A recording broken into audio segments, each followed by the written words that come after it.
नमस्कार, सुजस बुलेटिन में आपका स्वागत है। मैं हूं आपके साथ अभिलाषा गर्ग। एक नजर हेडलाइंस पर।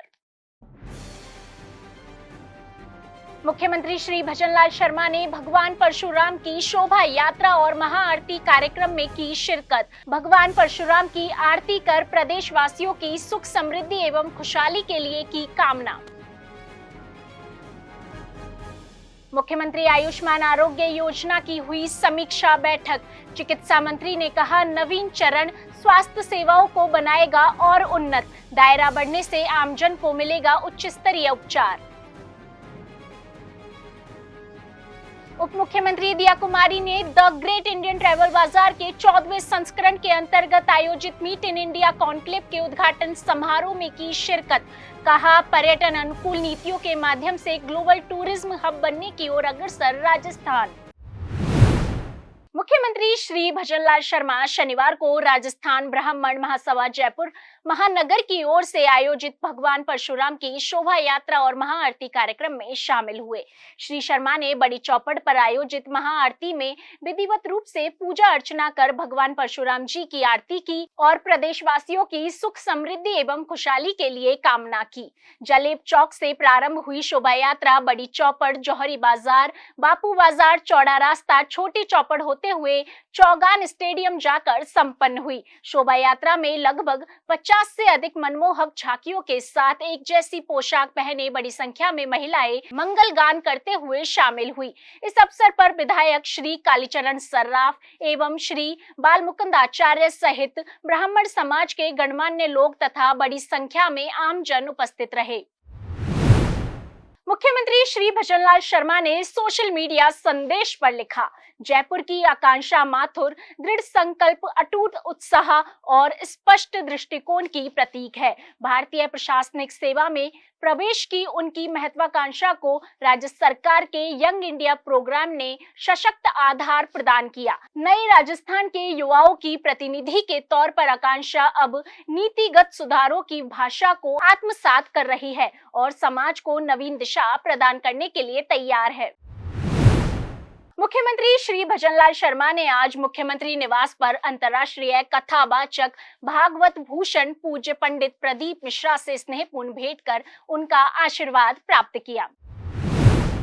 उप मुख्यमंत्री दिया कुमारी ने आज जयपुर में केंद्रीय पर्यटन मंत्रालय, राजस्थान पर्यटन विभाग एवं फिक्की के संयुक्त तत्वावधान में द ग्रेट इंडियन ट्रैवल बाजार के 14वें संस्करण के अंतर्गत आयोजित मीट इन इंडिया कॉन्क्लेव के उद्घाटन समारोह में भाग लिया। इस अवसर पर उन्होंने जनसमूह को राजस्थान के पर्यटन क्षेत्र की अपार संभावनाओं और इसकी समृद्ध सांस्कृतिक विरासत से परिचित करवाया। उन्होंने कहा कि राजस्थान केवल अपने भव्य किलों और राजसी महलों के लिए ही नहीं बल्कि अपनी सदियों पुरानी शिल्पकला, भावपूर्ण लोक संगीत, कालातीत वास्तुकला और जीवंत सांस्कृतिक परंपराओं के लिए भी वैश्विक मानचित्र पर एक विशिष्ट स्थान रखता है। यह प्रदेश अब कॉन्सर्ट पर्यटन के क्षेत्र में भी तेजी से उभर रहा है, जो निवेश एवं साझेदारियों के नए द्वार खोल रहा है।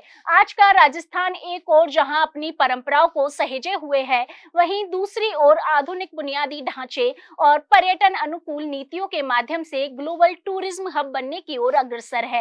यह राज्य अब केवल घूमने फिरने की जगह नहीं है, बल्कि अंतर्राष्ट्रीय कॉन्फ्रेंस, बिजनेस मीटिंग्स, सांस्कृतिक मेलों और वैश्विक आयोजनों के लिए भी एक आदर्श गंतव्य बनता जा रहा है। इस सुअवसर पर माननीय केंद्रीय मंत्री गजेंद्र सिंह शेखावत ने नीति आयोग के वाइस चेयरपर्सन श्री सुमन बैरी, उड़ीसा की उप मुख्यमंत्री श्रीमती पार्वती परीदा, टूरिज्म डायरेक्टर श्री सुमन बिल्ला, ICCA के CEO श्री सेंथिल गोपीनाथ, फिक्की की पूर्व अध्यक्षा श्रीमती ज्योत्सना सूरी सहित अन्य महानुभाव उपस्थित रहे। केंद्रीय संस्कृति एवं पर्यटन मंत्री श्री गजेंद्र सिंह शेखावत शनिवार को जोधपुर हड़पसर एक्सप्रेस और MGR चेन्नई सेंट्रल जोधपुर भगत की कोठी एक्सप्रेस के शुभारंभ समारोह में शामिल हुए। उन्होंने कहा कि प्रधानमंत्री नरेंद्र मोदी की यह सौगात जोधपुर और पुणे दोनों ही महत्वपूर्ण नगरों के निवासियों, विशेषकर मारवाड़ क्षेत्र के लिए मील का पत्थर साबित होगी। अपने उद्बोधन में श्री शेखावत ने कहा कि सुदूर दक्षिण और महाराष्ट्र के पुणे में राजस्थान के प्रवासी भी रहते हैं। यहाँ से अपने परिवारजनों के बीच में आने के लिए बहुत बड़ी तपस्या करनी पड़ती है। परिवारजनों की ऐसी अपेक्षा थी कि 7 दिन में एक बार जो ट्रेन है, इसको सप्ताह में 7 दिन चलाया जाए। मैं रेल मंत्री श्री अश्विनी वैष्णव का आभार जताना चाहता हूँ कि जिन्होंने यह सौगात दी है। श्री शेखावत ने कहा कि वर्ष 2014 से लेकर अब तक प्रधानमंत्री श्री नरेंद्र मोदी के नेतृत्व में क्रांतिकारी परिवर्तन इंफ्रास्ट्रक्चर के क्षेत्र में हुए हैं। विशेष रूप से रेलवे में जिस तरह का क्रांतिकारी परिवर्तन हुआ, रेल का कंप्लीट इलेक्ट्रिफिकेशन हुआ है। एयरपोर्ट जैसे रेलवे स्टेशन बनाना मुझे दिखाई दे रहा है। केंद्रीय मंत्री श्री शेखावत ने कहा कि हिंदुस्तान में अभी तो बिजली पर रेल चल रही है, आने वाले समय में हाइड्रोजन की रेल चलेगी। इसकी चर्चा अभी ही अश्विनी वैष्णव जी से हुई है। हम भारत को प्रधानमंत्री श्री नरेंद्र मोदी के नेतृत्व में विकसित करने की दिशा में आगे बढ़ रहे हैं। भारत को विकसित भारत बनाने के संकल्प को लेकर प्राण की ऊर्जा के साथ जुटे हुए हैं। जितने मारवाड़ के प्रवासी, जितने इस पश्चिमी राजस्थान के प्रवासी सुदूर दक्षिण में और महाराष्ट्र के पुणे में या उसके आसपास के क्षेत्र में जो राजस्थान के प्रवासी रहते हैं और वो चाहकर भी पहुंच नहीं पाता, उनके दुख और तकलीफ को कम करने वाले इस निर्णय के लिए आदरणीय अश्विनी वैष्णव जी का हृदय पूर्वक धन्यवाद करते हुए उनका आभार ज्ञापित करता हूं, उनका अभिनंदन करता हूं।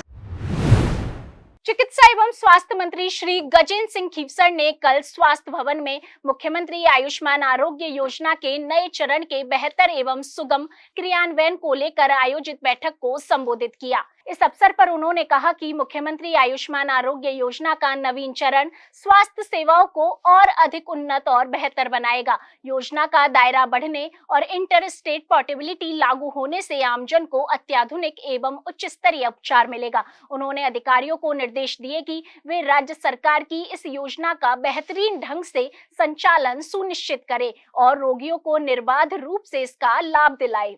उन्होंने कहा कि गरीब और जरूरतमंद सहित अन्य वर्गों के लिए मां योजना जीवनदायी पहल है। राज्य सरकार ने इस वित्तीय वर्ष के बजट में इस योजना का दायरा इतना विस्तृत कर दिया है कि अब सामान्य बीमारी से लेकर रोबोटिक सर्जरी तक का उपचार इस योजना के अंतर्गत मिल रहा है। अधिकारी यह सुनिश्चित करें कि योजना के क्रियान्वयन में किसी भी तरह की लापरवाही ना हो और सूचीबद्ध चिकित्सा संस्थानों में इस योजना का गुणवत्ता के साथ पूरा लाभ मिले।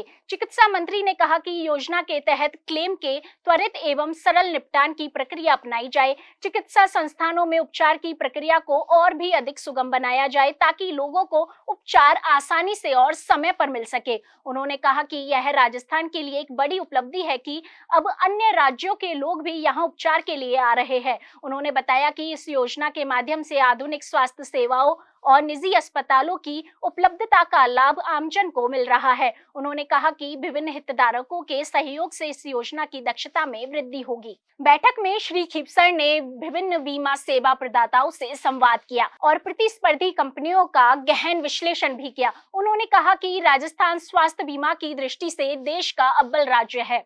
हमारा फोकस है कि स्वास्थ्य बीमा के माध्यम से प्रदेश के हर नागरिक की स्वास्थ्य सुरक्षा सुनिश्चित हो, लोग इलाज के खर्च से चिंता मुक्त हो और उन्हें विश्व स्तरीय उपचार की सुविधाएं निःशुल्क मिले। श्री खीवसर ने कहा कि मुख्यमंत्री आयुष्मान आरोग्य योजना राज्य की स्वास्थ्य प्रणाली की रीढ़ है और इसका भविष्य उज्जवल है। यह योजना न केवल लोगों को गुणवत्ता युक्त स्वास्थ्य सेवाएं उपलब्ध करवा रही है, बल्कि राज्य की चिकित्सा स्वास्थ्य को भी एक नई दिशा दे रही है। योजना से निजी एवं राजकीय क्षेत्र के अस्पतालों की आय में वृद्धि होने के साथ ही उनमें उच्च स्तरीय सुविधाओं का विकास भी संभव हुआ है।